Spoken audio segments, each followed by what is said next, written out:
నాగనాథ్ గారు, మరి గడిచిన 3 నెలలను మనం దృష్టిలో పెట్టుకున్నట్లయితే ఈ గోచార ఫలరీత్యా ప్రధానమైన 4 గ్రహాలు శని, గురువు, రాహు, కేతు రాశి సంచారం చేశాయి. అవును. ముఖ్యంగా సింహరాశిని దృష్టిలో పెట్టుకుంటే 2025 సంవత్సరం కంటే ముందు వరకు కూడా సింహరాశికి ఎదురు లేదు, తిరుగులేదు అనే మాటలు మనం విన్నాము, చూసాము. కానీ ఈ గత 3 నెలల నుంచి కూడా వాళ్ళకు కూడా కష్టాలు ఎదురయ్యాయి అన్నారు. కానీ ఇప్పుడు 4 గ్రహాలు సంచారం చేశాయి కాబట్టి మరి ఇప్పుడు ఈ సింహరాశి వాళ్ళకి ఎలా ఉండబోతుంది? వాళ్ళ ఆలోచన ప్రకారంగా కావచ్చు, వాళ్ళ ఆర్థిక ప్రకారంగా, అలాగే కుటుంబ సమస్యల ప్రకారంగా అన్నిటి విషయాల్లో. అంటే ఈ 3 నెలలు కూడా వీళ్ళు అనుభవించిన ఈ ఫలితం కర్మ ఫలితమే అనుకోవచ్చునా? ఒకవేళ ఇది కర్మ ఫలితమే అయితే ఈ కర్మ ఫలితం నుంచి సింహరాశి వాళ్ళు ఎలా బయటపడొచ్చంటారు? తప్పకుండా మేడం. ముఖ్యంగా ముందుగా మీ అందరి హిట్పి ప్రేక్షకులందరికీ కూడా నమస్కారం. నిర్మల గారు, సింహరాశిలోకి వీరన్నటువంటి 4 గ్రహాల్లో కేతు గ్రహం, ఛాయాగ్రహం సింహరాశిలోకి ప్రవేశించింది. ఈ రాశి నుంచి సప్తమ భావం అయినటువంటి కుంభరాశికి రాహువు ప్రవేశించాడు. అష్టమ భావంలోకి శని ప్రవేశించాడు. అట్ ద సేమ్ టైం లాభస్థానంలోకి గురు సంచారం జరిగింది. సో అయితే ఇక్కడ గమనించాల్సిన విషయం ఏంటంటే, సింహరాశి వాళ్ళకి కేతువు అనుకూలత, ప్రతికూలత అంటే 100% అనుకూలత. కేతువు అంటే గతంలో వాళ్ళకి సింహరాశి వాళ్ళకి ధనస్థానంలోకి కేతు ఉన్నాడు. అప్పుడు ధనస్థానంలో కేతు ఉన్నాడు. అప్పుడు అష్టమ భావంలో రాహు ఉన్నాడు. మీరు గడిచినటువంటి 18 నెలలు చూసుకుంటే ధనస్థానం అయితే కన్యా రాశిలోకి కేతువు మంచి శుభప్రాయమే. అయితే రాశిలో ఏంటంటే చాలా ఉన్నతమైనటువంటి గుర్తింపునిస్తాడు. ముఖ్యంగా సింహరాశి వాళ్ళకి ఒక పొజిషన్ క్రియేట్ చేస్తాడు. అంటే గతంలో వాళ్ళు ఎన్నో రకాల ప్రయత్నాలు చేశారు, అవకాశాలు కనపడ్డాయి, కానీ అవకాశాలు చేతికి రాలేదు. కానీ అవకాశాలు మాత్రం ఎప్పుడు చుట్టుపక్కల ఉంటాయి. కానీ దాన్ని సద్వినియోగం చేసేటప్పటికి, ఆచరణకు వచ్చేటప్పటికి వాళ్ళకి ఆ అనుకూలతని వాళ్ళు ఆస్వాదించలేకపోయారు. అంటే అట్ ద సేమ్ టైం సప్తమ భావం, కేంద్ర స్థానమైనటువంటి సప్తమ భావము వీళ్ళకి కుంభరాశి అయింది. రాహువు కుంభరాశిలో వృషభ రాశిలో కన్నా చాలా పవర్ఫుల్. జనరల్గా మనకి జ్యోతిష శాస్త్రంలో వృషభ రాశిలో ఉచ్చ స్థానము, వృశ్చికంలో కేతువు నీచ స్థానం చెప్తారు. ఉచ్చ నీచ స్థానాలు అనమాట. అయినప్పటికీ కూడా కుంభరాశిలో ఉన్నటువంటి రాహువు వీళ్ళకి సడన్ రిజల్ట్స్ ఇస్తాడు మేడం. సడన్ రిజల్ట్స్ అంటే మీరు అనుకోని తీరు అని, అంటే అన్ఎక్స్పెక్టెడ్ రిజల్ట్స్. మీరు ఊహించనిది, ఊహించినటువంటి పేరు ప్రఖ్యాతలు, ఆర్థికపరమైన లాభము, మీరు ఊహించినటువంటి లైఫ్లో సక్సెస్తో పాటు ఐడెంటిటీ, ముఖ్యంగా ఈ ఐడెంటిటీ సోషల్ ఐడెంటిటీ, వీటన్నిటికి కూడా ఈ యొక్క రాహువు యొక్క ప్రభావం పరిగణలోకి తీసుకోవాలి. చాలా మటుకు ఏముంటారంటే కేంద్ర భావంలోకి వచ్చాడు రాహు, కుంభరాశిలో ఉన్నాడు కాబట్టి ఇది ప్రతికూల దశ అని అనుకుంటారు. కానీ అనుభవజ్ఞులైన ఏ జ్యోతిష్యుడైనా చెప్తాడు ఏంటంటే, రాహువు కుంభంలో ఇచ్చేటువంటి ఫలితాలు మిగతా ఏ రాశిలో కూడా ఇవ్వడు. కాబట్టి ఈ 18 నెలలు సింహరాశి వాళ్ళకి ఒక అద్భుతమైనటువంటి ప్రాయము అని చెప్పాలి. So at the same time వీళ్ళు ఇంకొక విషయాన్ని కూడా దృష్టిలో పెట్టుకున్నారు. వీళ్ళకి అష్టమ భావంలోకి వీళ్ళకి శని ఉంటాడు. ఇప్పుడు అష్టమ భావంలో శని. అష్టమంలో శని అంటే ఏంటంటే, ఇందాక కూడా మీకు చెప్పాను, అష్టమ భావం అంటే జీవిత భాగస్వామికి సంబంధించింది. జీవిత భాగస్వామికి సంబంధించింది. లాభస్థానం అంటే వ్యాపారం, వృత్తి, ఆర్థికపరమైన లావాదేవీలు, ఇన్వెస్ట్మెంట్స్, ఇవన్నీ కూడా మనకి లాభస్థానానికి వస్తాయి. అయితే వీళ్ళకి అష్టమ భావంలో ఉన్నటువంటి శని వీళ్ళకి కర్మ, అంటే మనము ప్రారబ్ధ కర్మ అనుకుంటాం.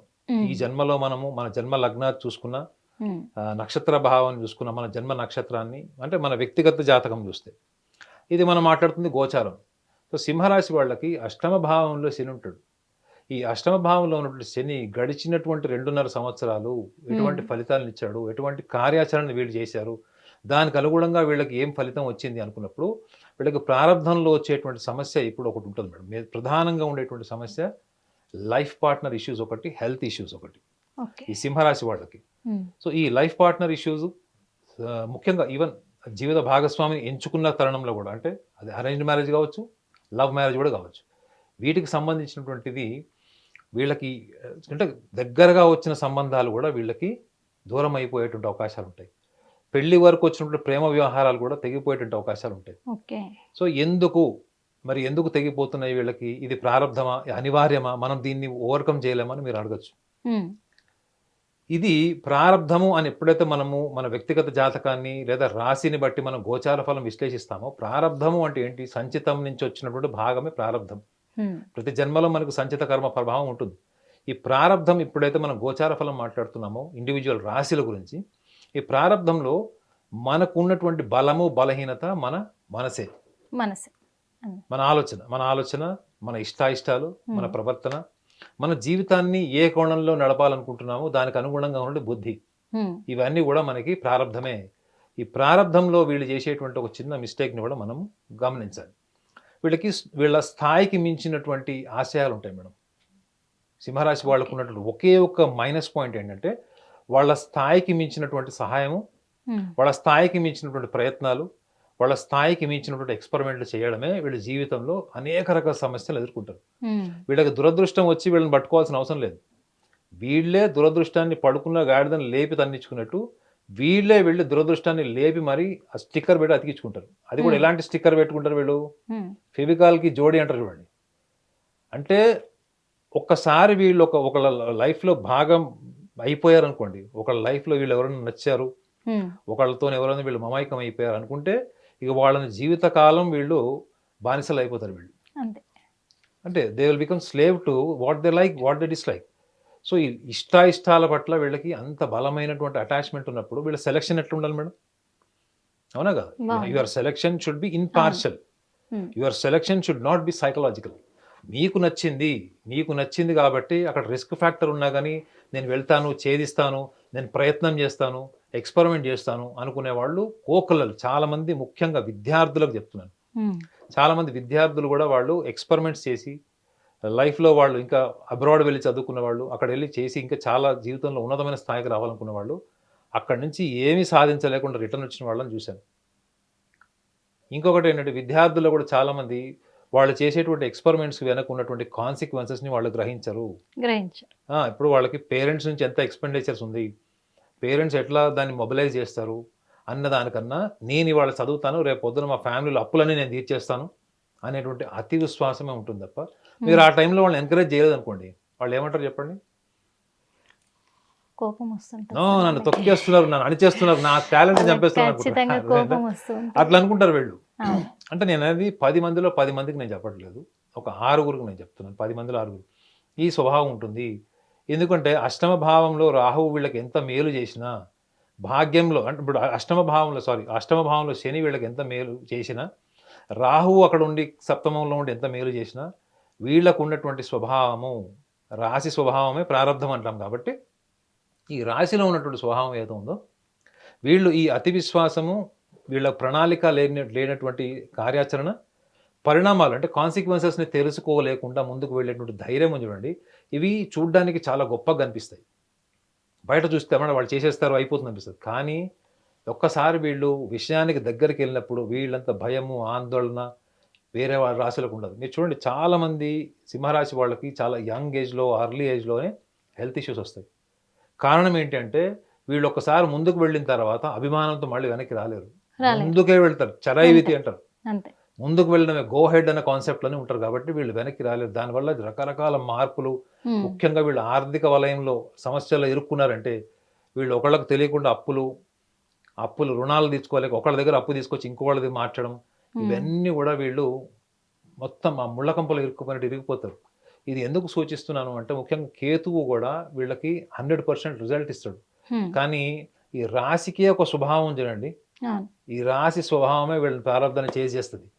Plus at the same time గురు సంచారం కూడా జరిగింది, ఇక్కడ మిథునంలోకి జరిగింది. కాబట్టి వీళ్ళు ఎవరికైనా డబ్బులు ఇస్తే ఆ డబ్బులు వసూలు చేసుకోవాలి తప్ప కొత్త ఎక్స్పెరిమెంట్ చేసి కొత్త ఇన్వెస్ట్మెంట్ చేయడానికి ఇది కరెక్ట్ టైం కాదు. అట్లీస్ట్ ఫర్ నెక్స్ట్ 6 months, 6 నెలలు. అయితే ఈ గురు సంచారం వల్ల కూడా వీళ్ళు తెలుసుకోవాల్సింది ఏంటంటే ఈ రాశికి పంచమ భావం అవుతుంది, అది అష్టమ భావం అవుతుంది. సో కాబట్టి ఈ భౌతిక సుఖ సంతోషాలకు సంబంధించిన విషయాలు అన్నిట్లో కూడా వీళ్ళకి గతంలో గడిచినటువంటి 1.5 years నుంచి మీరు చూసుకుంటే ఇప్పుడు ఉన్నటువంటి ముఖ్యంగా ఈ ప్రణాళిక, ఈ సెప్టెంబర్ మాసం అంటే సెప్టెంబర్ తర్వాత నుంచి వచ్చేటువంటిది, ఈ సెప్టెంబర్ తర్వాత నుంచి వచ్చేటువంటి వీళ్ళకి నెక్స్ట్ కమింగ్ 4 to 5 months మాత్రం వీళ్ళకి ప్రతికూలంగా ఉంటుంది. Financial matters, only financial matters. So కాబట్టి మీరు హ్యాండ్ లోన్స్ ఇచ్చిన వాళ్ళ దగ్గర నుంచి ఫస్ట్ మీరు డబ్బులు వసూలు చేసుకోండి. కొత్త ఇన్వెస్ట్మెంట్స్కి రైట్ టైం కాదు. అంటే అట్ ద సేమ్ టైం వీళ్ళు ఈ ఈ జీవితంలో ఏ చిన్న చిన్న విషయాలు ప్రతికూలంగా ఉన్నా, రిజల్ట్స్ రాకపోయినా, పోస్ట్‌పోన్‌మెంట్ ఇట్లాంటివి ఏమున్నా గానీ, దాన్ని నా ప్రారంధము, నేను దాన్ని ఛేదించలేను, దాని నుంచి బయటపడలేను అన్నట్టు ఆలోచన నుంచి బయటికి రండి. బయటికి రావాలి. మీరు చేయాల్సిన చిన్న పని ఇందాక ఆల్రెడీ చెప్పారు మీరు. మీరు చేసే ప్రతి పని యొక్క కాన్సిక్వెన్సెస్‌ని రీఅనలైజ్ చేసుకోండి లేదా సెకండ్ ఒపీనియన్ తీసుకోండి. అది ఒకవేళ మీరు సొంతంగా సంపాదించిన డబ్బుల మీద మీరు ఎక్స్‌పెరిమెంట్ చేస్తే మీకు అదొక అనుభవం అయితది. మీరు లోన్ తీసుకొచ్చి గానీ, పేరెంట్స్ మీద మీరు బర్డెన్ తీసినప్పుడు మాత్రం మీరు కేర్‌ఫుల్‌గా ఉండండి.